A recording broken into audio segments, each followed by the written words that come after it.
Hello everyone, welcome back to my YouTube channel. आज की हमारी इस फोर्थ क्लास के अंदर हम सीखने वाले हैं कि वेरिएबल्स क्या होते हैं। तो वेरिएबल्स क्या है? वेरिएबल्स एक कंटेनर की तरह होते हैं जहाँ पे आपकी सारी डाटा टाइप्स स्टोर रहते हैं। सपोज दैट आपका किचन है। किचन के अंदर क्या होता है कि बहुत सारे कंटेनर रखे होते हैं, उसमें अलग अलग तरीके की सामग्री रखी होती है, स्टोर रहती है। जैसे हो गया दाल, चावल, आटा। ठीक है, तो ये क्या हुआ? ये आपका एक डाटा टाइप हुआ। तो अगर हम जावा स्क्रिप्ट की बात करें तो जावा स्क्रिप्ट में वेरिएबल्स भी एक क्या है, कंटेनर है जिसके अंदर आपके सभी डाटा टाइप स्टोर रहते हैं। तो इतना तो हम समझ गए कि वेरिएबल्स क्या होते हैं। तो आज की हमारी इस क्लास को हम जल्द से जल्द स्टार्ट करते हैं। अब जानना है कि वेरिएबल है क्या और उसे यूज़ क्यों करना है। सपोज दैट अगर मुझे कोई स्टेटमेंट प्रिंट करवानी है, तो हाँ, सपोज दैट यहाँ पे लिखा हुआ है टेक विद श्रद्धा। अगर मुझे इसे अपनी वेब पेज पे प्रिंट करवाना है तो मैं क्या करूँगी? डॉक्यूमेंट डॉट राइट, उसके अंदर लिखेंगे टेक विद श्रद्धा। और यही स्टेटमेंट अगर हमें 3 बार प्रिंट करानी है तो हम इस स्टेटमेंट को क्या करेंगे? एक वेरिएबल डिक्लेयर कर देंगे। ये ज़रूरी नहीं है कि इसमें टेक विद श्रद्धा लिखा है। सभी मटेरियल में, मतलब सभी डॉक्यूमेंट और राइट में टेक विद श्रद्धा लिखा है तो आप टेक विद श्रद्धा ही लिखें। आप कोई और चीज़ भी डाल सकते हैं, किसी पर्टिकुलर इंसान का नाम डाल सकते हैं, नंबर डाल सकते हैं, आप पे डिपेंड करता है। वेरिएबल क्या करता है? वेरिएबल सिर्फ और सिर्फ एक कंटेनर है जिसमें आप डिफरेंट टाइप का डाटा टाइप डाल सकते हैं। ठीक है, और मैं एक स्टेटमेंट प्रिंट करना चाहती हूँ टेक विद श्रद्धा। ठीक है, तो मैंने इसको एक पार्टिकुलर ए नाम दे दिया है। तो जहाँ पर हमें टेक विद श्रद्धा प्रिंट करना है वहाँ पे हम क्या लिखेंगे? ए लिखेंगे। जैसे यहाँ पे लिखा हुआ है डॉक्यूमेंट डॉट राइट, देन उसके बाद ए लिखा है। और अब हम क्या करेंगे? इसे प्रिंट करा लेंगे। तो यही होते हैं आपके वेरिएबल्स। जहाँ जहाँ हम टेक विद श्रद्धा प्रिंट करना है वहाँ ए की वैल्यू प्रिंट हो जाती है। आप सपोज दैट आपको कुछ भी चेंजमेंट करना है तो आप सिर्फ ए की वैल्यू में जाके चेंजमेंट करेंगे और ऑटोमेटिकली वो हर जगह चेंजमेंट हो जाएगा जहाँ पे आपको वो पर्टिकुलर चीज़ नहीं चाहिए। अब हम बढ़ते हैं हमारी नेक्स्ट स्लाइड की तरफ। अब सबसे पहले तो आप ये जान लीजिए, वेरिएबल सिर्फ जावा स्क्रिप्ट के अंदर नहीं यूज़ होता है। जितनी भी हमारी प्रोग्रामिंग लैंग्वेजेस होती हैं उसके अंदर आपका वेरिएबल शो होता है। अब हम जानेंगे जावा स्क्रिप्ट के अंदर टोटल कितने तरह के वेरिएबल्स होते हैं। सबसे पहला var, दूसरा लेट्स और थर्ड है कॉन्स्ट। उसमें जो वैर है उसको हम इस वीडियो ट्यूटोरियल में कवर करेंगे और लेट और कॉन्स्ट दो अगले नेक्स्ट वीडियो में ट्यूटोरियल में कवर कर लेंगे। तो चलिए देखते हैं तो वैर नाम के वेरिएबल्स को कैसे यूज़ कर सकते हैं। तो how to use variable in JavaScript. Suppose that ये देखिए, मैंने यहाँ पे वैर लिखा हुआ है और एक्स लिखा है और एक्स की वैल्यू मैंने हेलो क्लास असाइन करी है। तो जहाँ जहाँ पे मैं वैर एक्स लिखूँगी वहाँ पे अगर प्रिंट करवाऊँगी तो हेलो क्लास प्रिंट होकर आएगा। ठीक है, अब अगर मैं एक्स की वैल्यू को चेंज करती हूँ तो जो वैल्यू मैंने चेंज करके लिखी है वही वैल्यू प्रिंट होकर आएगी। क्लियर है? अब सबसे पहले जानते हैं कि वैर एक्स, इस यहाँ पे वैर क्या है? वेरिएबल नेम है। पूरा वैर और एक्स क्या है? एक वेरिएबल नेम है। और ये हेलो क्लास क्या है? वेरिएबल वैल्यू है। तो आपको इस चीज़ को याद रखना है कि जब आपसे वैर एक्स बोला जाएगा तो वो वेरिएबल नेम होगा, और जब आपसे पार्टिकुलर वैल्यू बोली जाएगी तो वो वेरिएबल्स की वैल्यू होगी। क्लियर है? ठीक है, आप इसकी जगह कुछ भी ले सकते हैं। तो चलिए अब हम क्या करते हैं, इसको एक प्रैक्टिकल तरीके से करके देखते हैं। तो प्रैक्टिकल करने के लिए हमें कहाँ जाना होगा? आज तो बहुत से लोगों का कमेंट बॉक्स में मैंने देखा, मैसेज आया था कि मैम जो भी हम कोडिंग कर रहे हैं वो नोट पैड पे करने के बाद भी हमारी कोडिंग रन नहीं कर रही है। तो आज मैं वो क्लियर कर दूं कि आपको कोडिंग नोट पैड पर नहीं करनी है। नोट पैड प्लस प्लस आप इंस्टॉल कर सकते हैं, नोट पैड प्लस। नहीं तो आप सबलाइन ले लीजिए। अगर सबलाइन नहीं आप यूज़ करना चाहते हैं तो आप वी एस कोड ले लीजिए। सिंपल है। वी एस कोड में क्या होता है कि आपके इरर्स पता चल जाते हैं। हम लोग ऑनलाइन लर्न रहे हैं तो ऑनलाइन लर्निंग में क्या होता है कि हम टीचर से सामने से जाके अच्छी तरीके से क्लियर नहीं कर पाते हैं कि हमारी गलती क्या है। तो उस कंडीशन में आप वी एस कोड का यूज़ कर सकते हैं।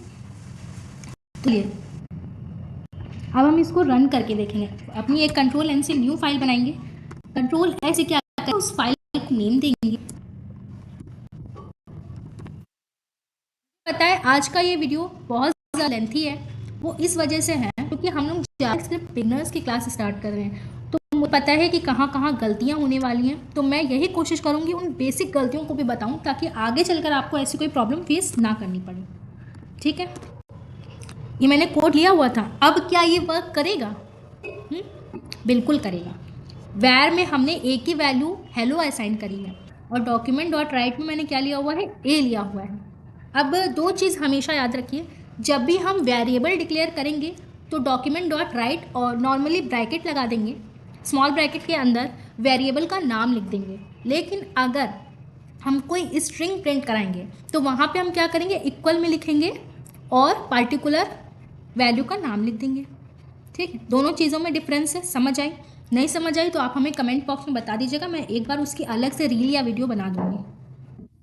अब हम इसे रन करेंगे, तो क्या ये रन होगी? चलिए देखते हैं।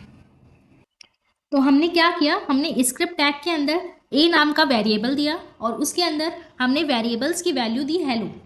तो जैसे मैंने डॉक्यूमेंट डॉट राइट दिया तो क्या मैंने उसमें स्ट्रिंग वैल्यू दी हेलो नाम की? नहीं ना। पिछली वीडियो में हम क्या कर रहे थे? पूरी की पूरी पार्टिकुलर वैल्यू दे रहे थे, स्ट्रिंग दे रहे थे, तो वो उसी तरीके से प्रिंट कर देता था। लेकिन अब हम यहाँ क्या कर रहे हैं? हम सिर्फ वेरिएबल लिख रहे हैं और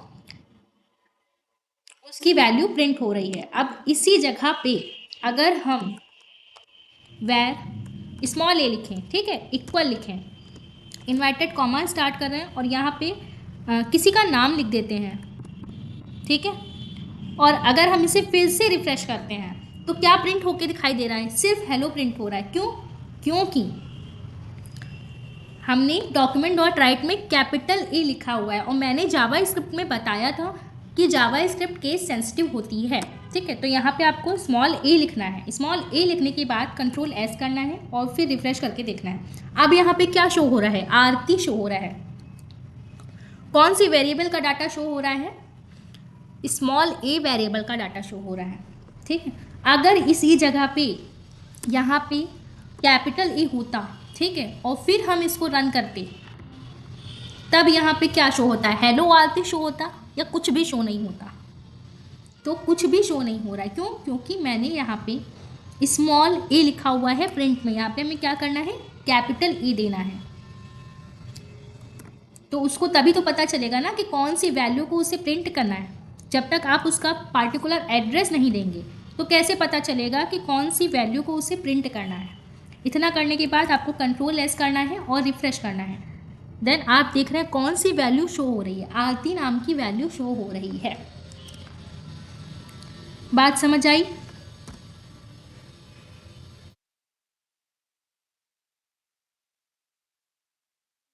आई होप आपको ये वेरिएबल वैल्यू अच्छे से दिखाई दे रही हो और ये वीडियो अच्छे से समझ आया हो। जहाँ पहले हम क्या कर रहे थे? जो भी ले रहे थे उसको एक कोट्स में ले रहे थे, लेकिन यहाँ पे क्या कर रहे हैं? हम वेरिएबल को प्रिंट कर रहे हैं। दोनों में डिफरेंस समझ आ रहा है।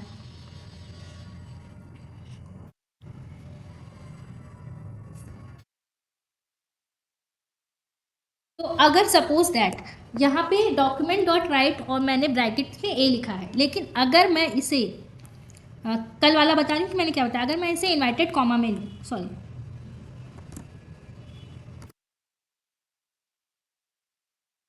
अगर मैं इसे कोट्स में लिखूँ, ठीक है,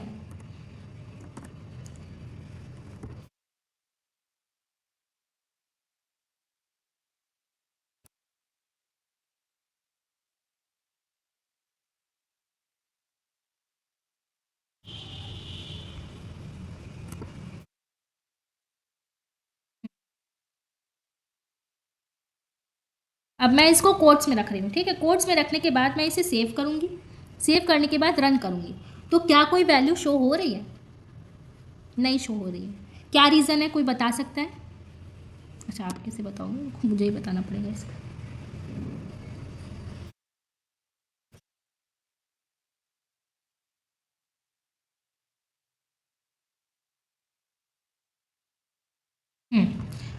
अब कंट्रोल एस, अल्ट टैब और रिफ्रेश। तो अब क्या प्रिंट हो रहा है? अब ए प्रिंट हो रहा है। क्या वो पूरा हेलो या आरती या कुछ भी प्रिंट कर रहा है? नहीं प्रिंट कर रहा है। ऐसा क्यों हो रहा है?